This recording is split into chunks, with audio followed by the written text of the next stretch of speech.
Hello, this is newwaveofbritish-heavy-metal.com. It's the 21st of November 2020 as I'm recording this, and I've just spent a really pleasurable few days getting my ears around the re-release of Syar's debut album all the way back from the New Wave of British Heavy Metal days in the early mid-1980s. Before we get into it, if I could ask the usual favour, please, and that's if you don't mind subscribing to the channel, that'd be excellent, really would.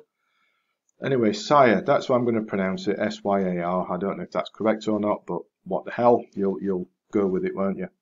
And Syar, I guess, here's another lost band from the original New Wave of British Heavy Metal days in the early mid-1980s. They only put one album out and then disappeared.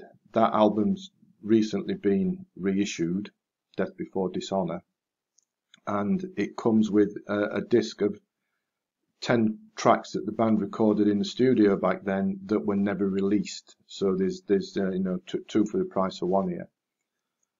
You've got Death Before Dishonour and you've got the unreleased stuff that's never been out before this got released a few days ago. Syar formed around about 1982 from just up the road from me in Harrogate. The usual template was followed. A lot's gigging around the local area, building up a bit of a following, try and get some attention, and they did. They signed to Mausoleum Records for one album. That would be Death Before Dishonour, and it was quite well received, but unfortunately, like many at the time, that album didn't give them momentum and put them on the road to stardom particularly. The band broke up shortly afterwards and kind of merged with another band called Maniacs. And that was pretty much it for Syar. One album and out. But, however, Death Before Dishonour is a really excellent slab of new wave of British heavy metal. There's not a little skill going on here. There's a fair bit of melody thrown in amongst what is generally fast-paced, well-delivered riffarama. The songs are mostly quite punchy in nature, around the 3.5-4 minute mark.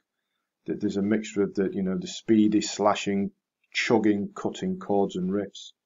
Really, really solid rhythm section, and there's some really strong, to the point, economical, short burst style soloing as well. And the vocals are also excellent, really well put together overall. In some ways, it reminds me of in some ways of like early Diamond Head, Angel, Witch and Titan kind of style.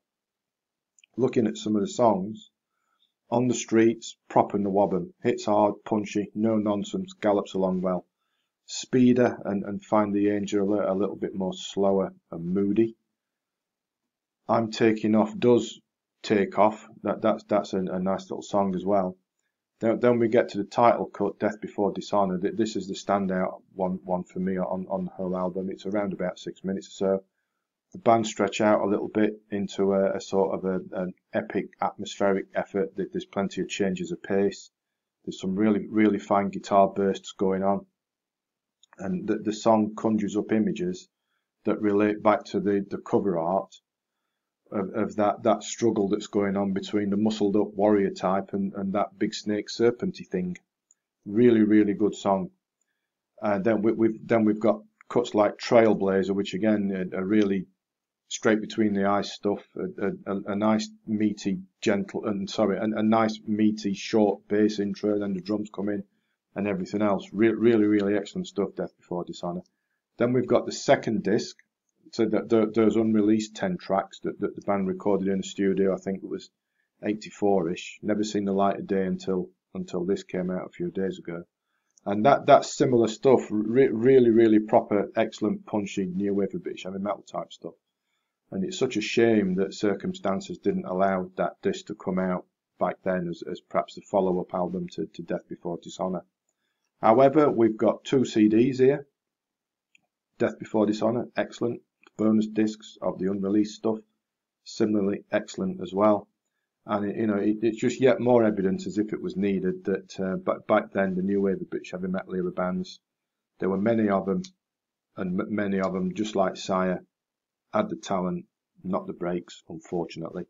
But even some almost 40 years later, All this sounds good, fresh, and well worthy of your attention if you're not already familiar with the band. As usual, there is a link underneath in the description to the album on Amazon if you'd like to go and check it out there, and also a link back to the blog post if you'd like to read that. I'll just close off with the usual. Thanks for watching. Thanks for listening. Subscribe to the channel if you wouldn't mind, please. And of course, do take care.